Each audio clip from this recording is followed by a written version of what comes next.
Bismillahirrahmanirrahim. Assalamualaikum warahmatullahi wabarakatuh. Ahlan bikum ya musahidin. Perkenalkan, nama saya Miftahul Ulum dengan NIM 2221010200038, program studi pendidikan bahasa Arab Universitas Kyai Ahmad Siddiq Jember. Video ini saya buat untuk memenuhi tugas ujian akhir semester yang dengan dosen pengampu Dr. Asep Maulana MPDI.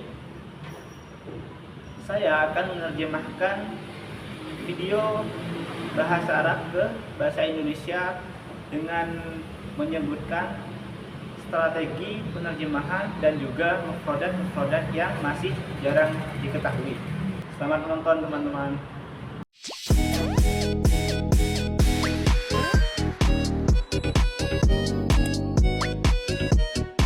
كلنا نواجه في حياتنا تحديات ومشاكل، مشاكل مع نفسك، مشاكل مع المجتمع المحيط، مشاكل عائلية، تربوية، في العمل، لو انت في البيع والتسويق، كلنا بنواجه مشاكل وتحديات. ومن زمان صراحة كان نفسي أشارك الناس في اليوتيوب نموذج بسيط وسهل يساعدهم على التعامل مع قضية المشكلات، لأن موضوع التعامل وحل المشكلات إداريا عندنا في المنهج الإداري أنا أدرس 3 طرق على الأقل في تحليل المشكلات والتعامل معها في العمل، لكن كلها معقدة قليلا ومرتبطة بالعمل تقدر تتبناه للتعامل وحل مشكلات حياتك كمنهجية تتبعها. واجهتني أي مشكلة كيف حتعامل معاها، نظم لك على الأقل طريقة التفكير في عملية التعامل مع مشكلة جديدة واجهتني، كيف أحل هذه المشكلة. فيلا مع بعض نتعلم نموذج ايديال.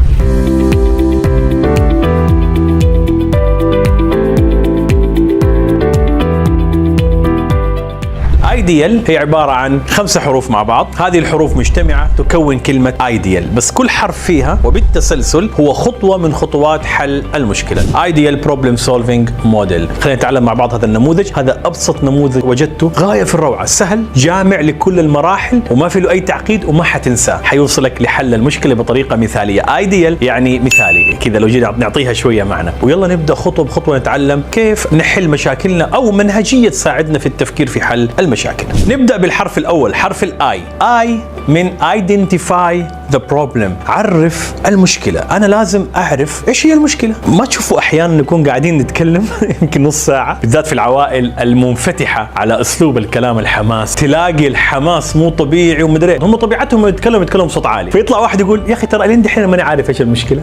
أو نكون في اجتماع عمل وتبدأ النقاشات الحادة، وبعدين يجي واحد يقول يا جماعة إيش هي المشكلة، بعرف المشكلة هي، وهنا كمان نختلف إيش هي المشكلة، لأن في واحد شايف الظاهرة اللي هو الصداع فيقول لك المشكلة هو الصداع، ويقول لا مو الصداع، المشكلة هي وجع في المعدة. ما راح تقدر تحل مشكلة أنت ما تعرفها. إذا كنا في العمل إيش المشكلة؟ ضعف مبيعات، صراعات داخلية، مشكلة في سرعة الإنتاج والتسليم، مشكلة في اللوجستيك. عرف المشكلة فقط على الأقل، من غير تعريف للمشكلة ووضع عنوان لها ما حنقدر نسوي اجتماعات نناقشها ونحلها ونطلع بأي نتيجة. ومن الطرق اللي أنا أعرف من خلالها لو في مشكلة ولا لا، تعرفوا إيش؟ لأنه أحيانا يكون عندك مشكلة أنت ما تعرفها. من الطرق أن تسأل نفسك سؤال، ما الذي أصلا يجب أن ينجز أو ما الذي يجب أن يحدث وأنا ما بيحدث معايا؟ تطلع لك هنا المشاكل. بمعنى آخر، أنا شركة عندي خطوط إنتاج، فالذي يجب أن يحدث أن أنتج يوميا 100 قطعة أيا كان نوع الشركة، فعليا أنا بنتج في اليوم 70. هنا في عندي مشكلة. من سؤال ما الذي يجب أن يحدث عرفت هل ما يجب أن يحدث بيحدث فعلا؟ إذا بيحدث فعلا ما عندي مشكلة، إذا ما بيحدث فعلا أنا عندي مشكلة. فما هي المشكلة حينها؟ نبدأ نعرفها، نقول المشكلة حرف الآي identify، أبى أعرفها المشكلة هي إيش أو أحددها. المشكلة هي نقص الإنتاج. أوكي، أبى أعرف عندي مشكلة في المبيعات ولا لا، كم يجب أن نبيع، فتجي هنا الآراء والتحليلات، والله لازم نبيع حسب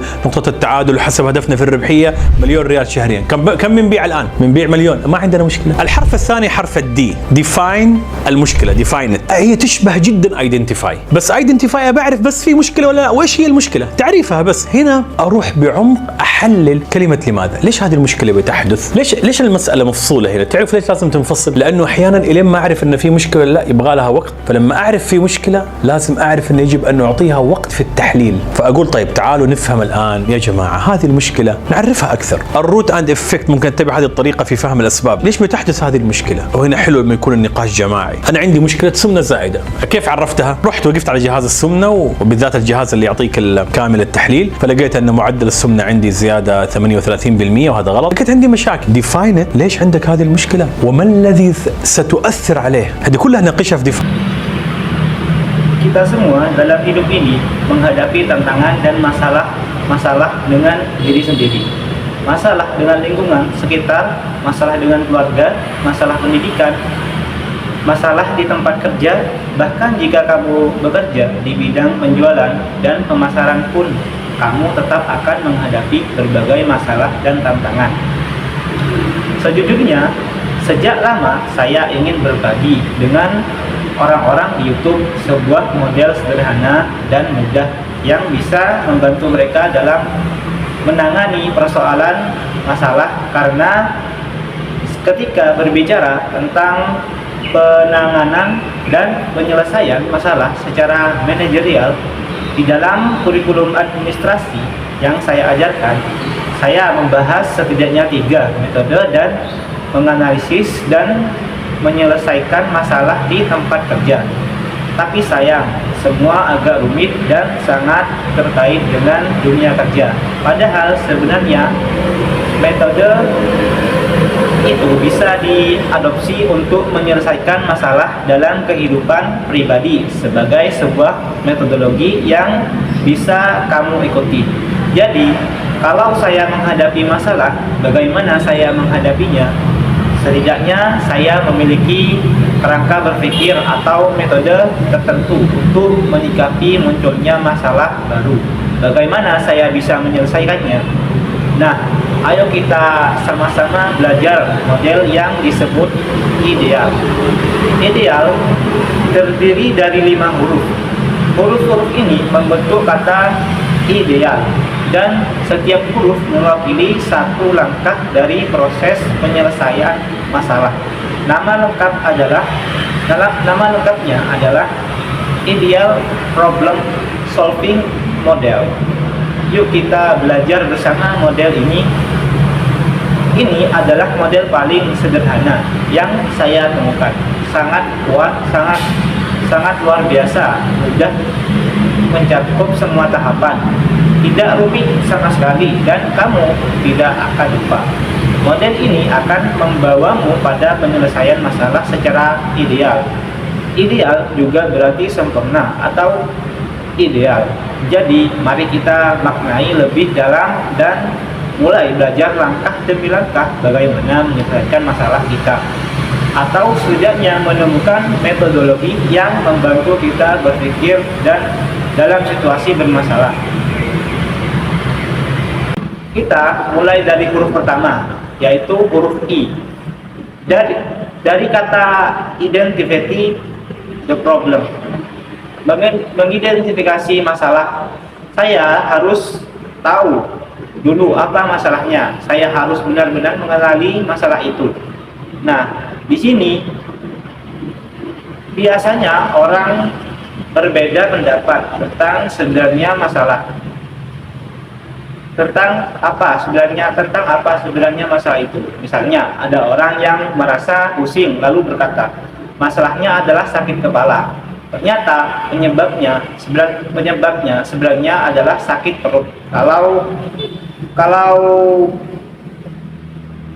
tahu masalah sebenarnya, kamu tidak akan bisa menyelesaikannya.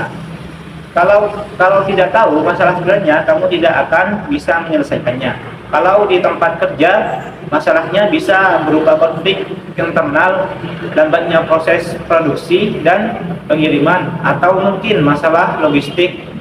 Maka langkah pertama adalah kenali masalahnya. Tanpa mengenali dan memberi nama masalah tersebut, kita tidak dapat atau tidak bisa mengadakan rapat, berdiskusi, menyusun solusi, atau mencapai hasil apapun. Salah satu cara saya mengetahui apakah saya punya masalah atau tidak adalah dengan bertanya pada diri sendiri. Apa sebenarnya yang seharusnya terjadi? Apa yang seharusnya tercapai tapi tidak terjadi dalam kenyataannya? Nah, dari pertanyaan ini biasanya masalah mulai muncul. Misalnya, saya punya perusahaan dengan lini produksi dan seharusnya yang seharusnya terjadi adalah saya bisa memproduksi 100 unit per hari. Tapi kenyataannya saya hanya memproduksi 70 unit per hari. Nah, di sini ada masalah. Jadi dari pertanyaan apa yang seharusnya terjadi, saya bisa tahu apakah kenyataannya sudah sesuai atau belum. Kalau kenyataannya sesuai berarti tidak ada masalah, tapi kalau tidak sesuai berarti ada masalah. كيف ديفاين؟ ما بمشي في اليوم المشي الطبيعي، مش مشترك في نادي، باكل اكل ما بحسب سعراتي الحراريه، ممكن ما يكون زياده اكل على فكره، ممكن ما يكون نمطك الصحي، بالعكس عشان تحدد ليش عندك مشكله صحيه زاد سمنه تروح تسوي تحليل دم، تشيك اب كامل عند الطبيب فيكتشف ان عندك مشكله في الغده، فعلا بتسبب سمنه وانت اكلك طبيعي، انا محتاج اعرف المشكله بدقه، المشكله ما تعرفوها بدقه وتعرفوا اسبابها بشكل صحيح حتسهل الحل، لا تعتمدوا على اي سبب يطلع كذا في الهواء، على اي كلام منطقي، اعطي وقتك لفهم جذور واسباب هذه المشكلة. الحرف الثالث حرف الإي explore solutions أو possible solutions اللي هي الحلول المحتملة. تعرف على الحلول المتاحة، ولد الحلول المتاحة. طب أنا عرفت المشكلة حددتها وعرفت أسبابها وعرفتها بأسبابها بتفصيل، وطيب أنا إيش عندي حلول متاحة هنا؟ نيجي في الحلول المتاحة، لازم الحلول تكون متكيفة مع واقعك. بمعنى آخر نرجع لمثال الصحة، اللي راح يعرف الأسباب، أنا كثابت مثلا عندي سمنة زائدة لو حعالجها ما راح أقبل الطريقة المعروفة، لأن ظروفي ما تسمح لي إنك تقول لي أبغاك كل يوم الصباح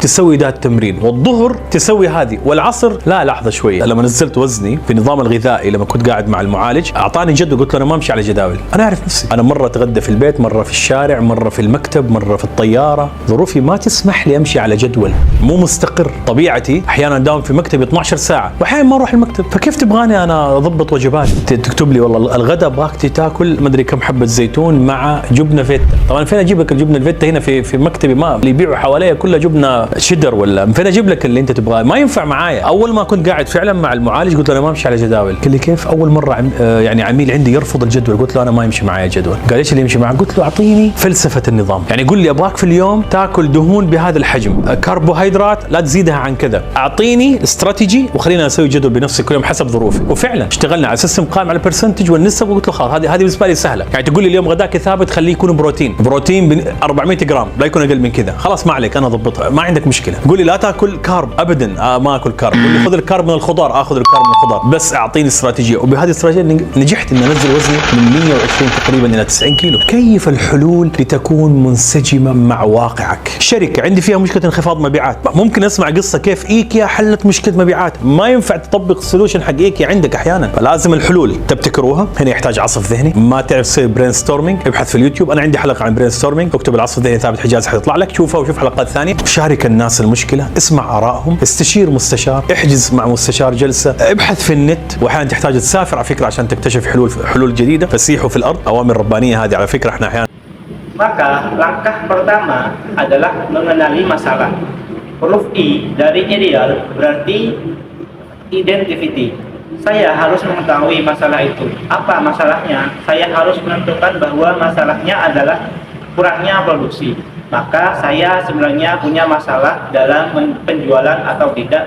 Pertanyaannya, berapa seharusnya saya menjual? Disinilah mulai muncul berbagai pendapat dan analisis. Ada yang bilang kita harus menjual sesuai dengan titik impas dan target keuntungan kita. Misalnya, target kita adalah mendapat 1 juta rial dalam 2 bulan. Oke, kalau sekarang kita memang sedang menjual dan mendapatkan 1 juta rial, berarti tidak ada masalah.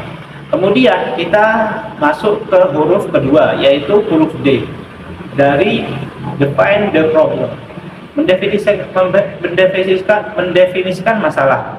Define ini sebenarnya mirip seperti identity, tapi di sini kita masuk lebih dalam. Kita mulai mengajukan pertanyaan, kenapa masalah ini terjadi? Disinilah kita mulai memahami inti persoalan. Terkadang kita tidak langsung sadar bahwa kita sedang punya masalah, perlu waktu menyadarinya. Maka saya harus meluangkan waktu untuk benar-benar menganalisis. Jadi saya bilang, ayo kita pahami bersama masalah ini lebih dalam. Metode ini membantu untuk mengetahui mengapa masalah itu muncul, diskusi bersama, analisis kelompok. Misalnya, saya menemukan bahwa persentase lemak tubuh saya naik sampai 38%. Itu kesalahan. Ada masalah di situ. Jadi, define berarti kita bertanya, kenapa kamu punya masalah ini dan apa dampak terhadap hal lain? Semua ini dibahas di tahap define. Contoh, saya merasa tidak fit. Saya tidak berolahraga secara teratur, tidak ikut gym, dan saya makan sembarangan tanpa menghitung kalori. Tapi ternyata bisa jadi penyebabnya bukan karena pola makan saya. Mungkin pola hidup saya secara umum tidak sehat. Untuk memastikan bahwa saya memang punya masalah kesehatan karena kegemukan, saya harus melakukan tes darah lengkap di dokter. Ternyata saya punya gangguan di kelenjar tiroid. Itulah penyebab kenaikan berat badan saya. Padahal saya merasa hidup saya baik-baik saja. Jadi penting sekali untuk benar-benar mengetahui masalah secara akurat dan mengenali penyebab dengan benar. Karena itu akan sangat memudahkan solusi.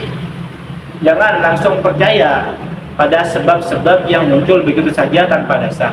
Gunakan analisis logis yang benar-benar menelusuri akar permasalahan.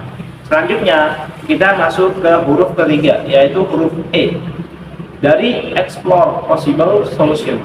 Explore berarti kita mencari tahu solusi yang memungkinkan. Saya sekarang sudah tahu masalahnya, sudah mendefinisikan dengan akurat, dan sudah mengetahui penyebabnya secara detail.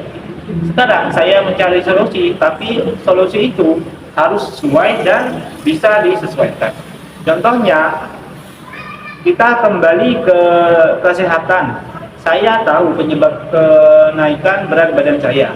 Lalu saya ingin mengatasinya, tapi saya tidak bisa mengikuti solusi umum yang berlaku untuk semua orang karena kondisi saya berbeda. Misalnya, orang bilang, kamu harus olahraga setiap pagi. Siang kamu makan ini, sore kamu makan itu. Tapi saya jawab, tunggu dulu. Ketika saya sedang dalam program menurunkan berat badan dan konsultasi dengan terapi gizi, saya bilang, saya tidak bisa ikut jadwal yang baku. Kadang saya makan di rumah, kadang di luar, kadang di kantor, kadang di bandara. Hidup saya tidak stabil. Kadang saya kerja 12 jam penuh di kantor. Saya tidak bisa ikut jadwal makan yang kaku. Terapis bilang, untuk makan siang kamu makan 5 buah zaitun dengan keju feta. Saya jawab, di kantor saya bahkan tidak ada zaitun atau keju itu. Jadi metode seperti ini tidak cocok dengan saya. Maka saya benar-benar duduk bersama terapis. Saya bilang, saya tidak bisa ikut jadwal tetap. Itulah kenapa penting solusi harus bisa disesuaikan dengan realitas hidup kita. Kadang kamu harus menciptakan solusi sendiri. Disinilah kamu butuh brainstorming atau yang disebut curhat pendapat. Cari ide, tonton video di YouTube tentang brainstorming. Saya sendiri punya episode tentang itu di channel saya.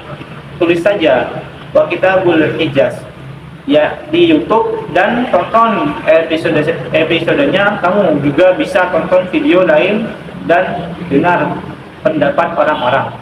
Kamu bisa konsultasi langsung ke pakar, booking sesi dengan konsultan, atau cari di internet.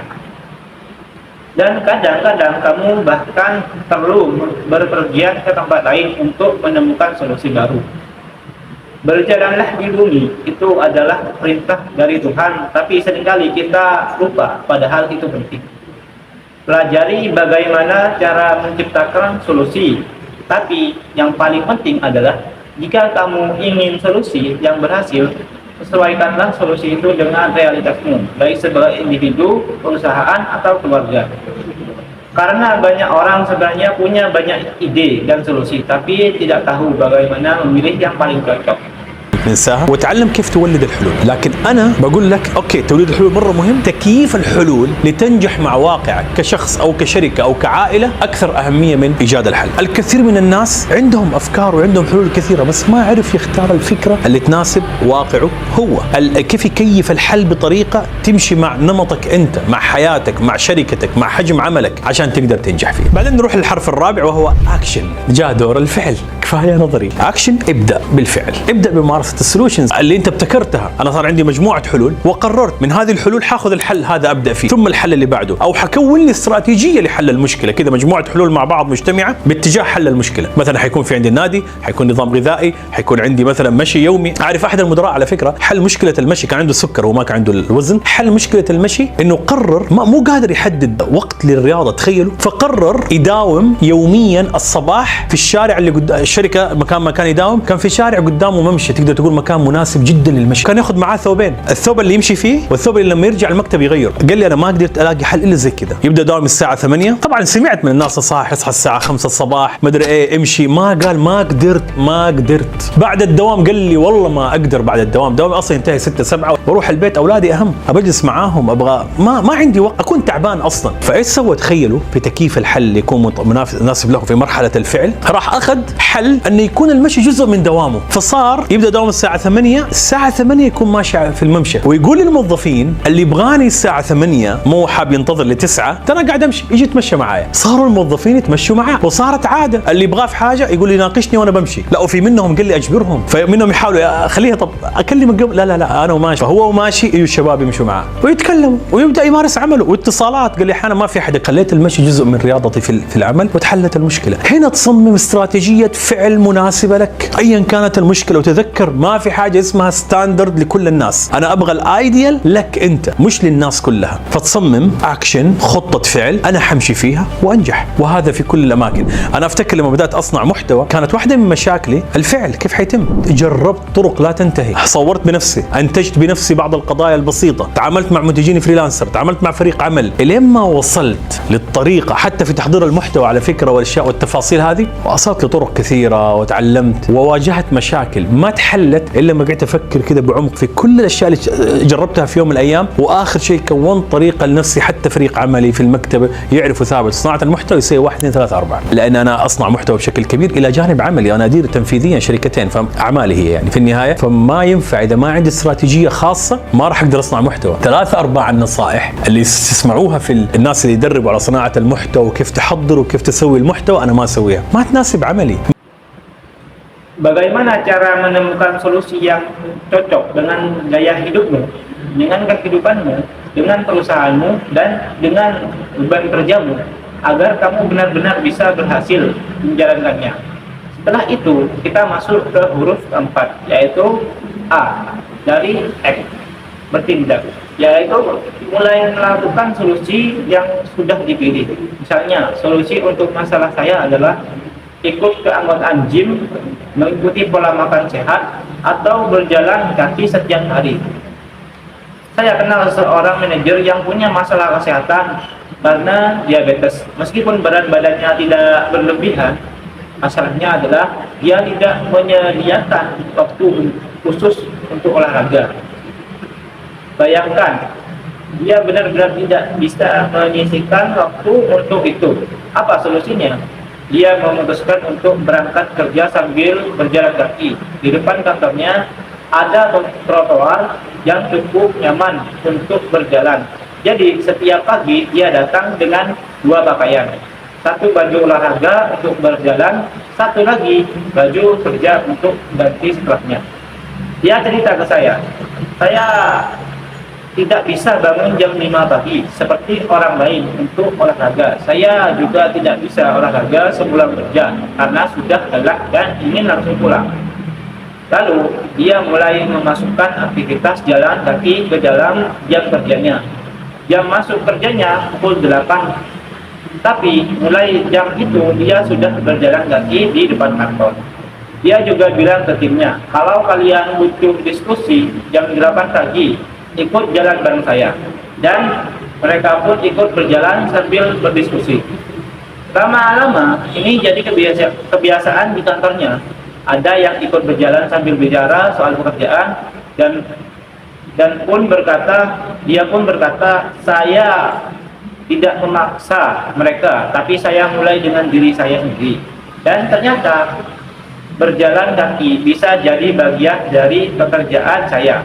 Jadi inilah yang disebut menyesuaikan solusi dengan kondisi pribadimu. Ini strategi action yang cocok buat dia.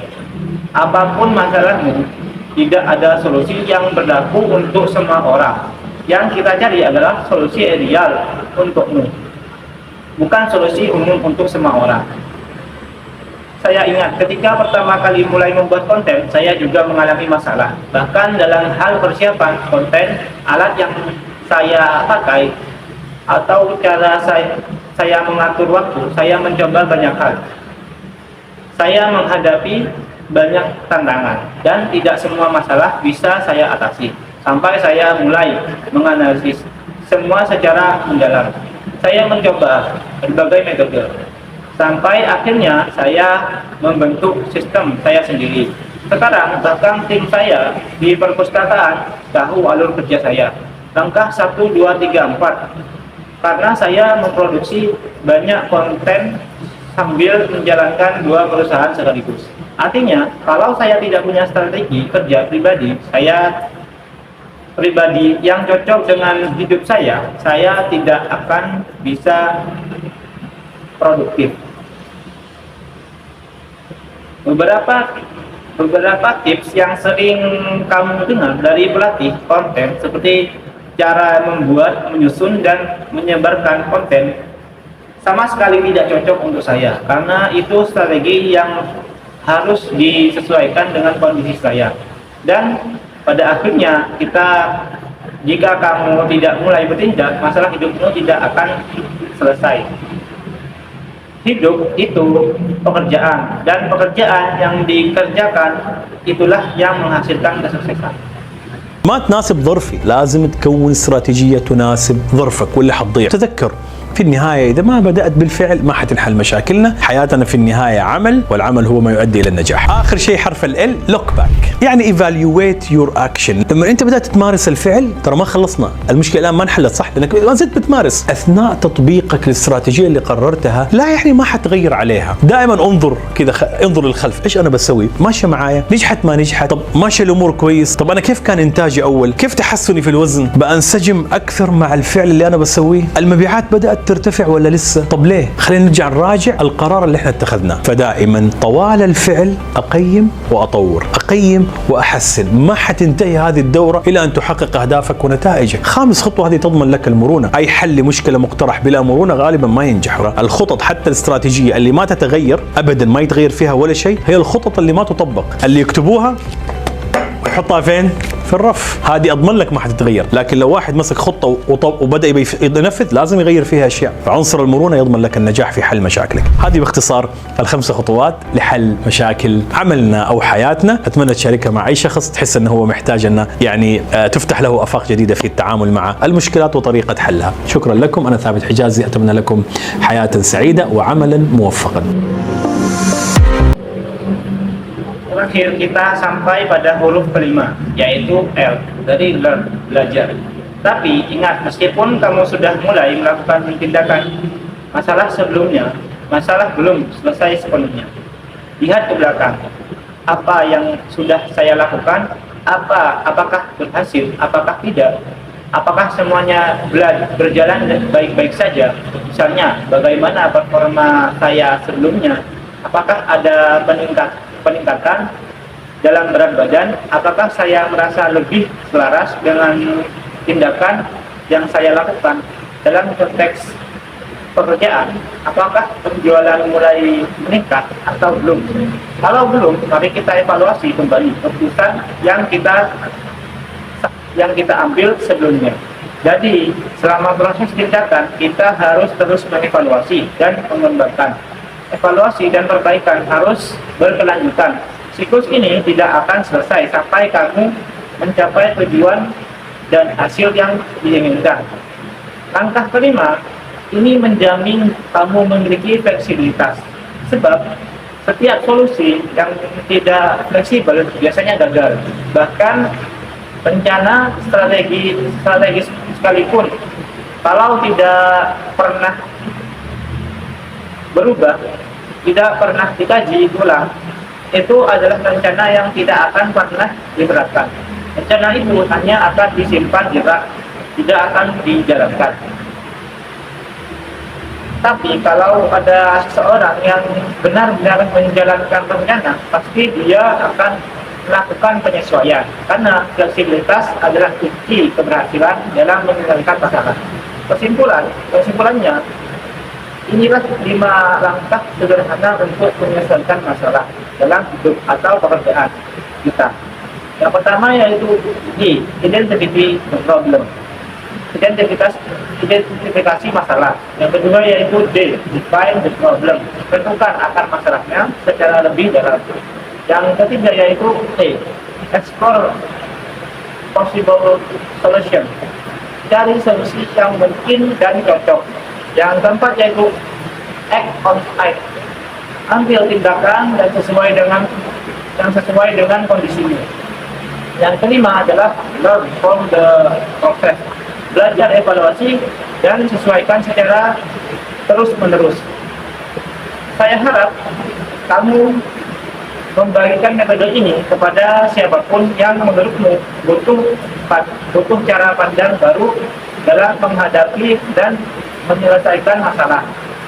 Terima kasih. Saya Albert Hijazi. Saya mendoakan kalian semua memiliki kehidupan yang bahagia dan pekerjaan yang sukses. Teknik terjemah yang digunakan. Yang pertama yaitu teknik terjemah yang digunakan yaitu teknik amplifikasi, yaitu menambahkan informasi yang tersirat dalam teks sumber agar lebih jelas bagi pembaca target.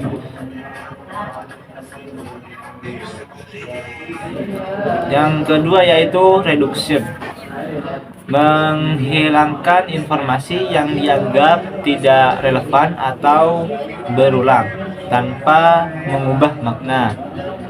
Contohnya, masa kiluh cukup diterjemahkan sebagai masalah. Terus yang ketiga yaitu transposisi, yaitu mengubah kategori gramatikal dari teks sumber ke teks target agar sesuai dengan struktur bahasa Indonesia. Yang keempat yaitu ekspansi, yaitu menjelaskan istilah atau frasa agar dapat dipahami dengan konteks budaya target. Contohnya yaitu al-manhaj al-idarah. Terus yang kelima yaitu adaptasi, yaitu menyesuaikan istilah agar sesuai dengan konteks budaya atau kebiasaan pembaca target. Untuk selanjutnya yaitu mufradat. Mufradat yang pertama yaitu kulluna, yaitu kita semua. Yang kedua nuwajihu, menghadapi. Yang ketiga yaitu tahaddiyatun, yaitu tantangan. Yang keempat yaitu masakilun, yaitu masalah. Yang kelima yaitu al-mujtama'ul muhitu, yaitu lingkungan masyarakat sekitar. Selanjutnya ailiyatun, yaitu kekeluargaan. Yang selanjutnya yaitu tarbiyatun, yaitu pendidikan.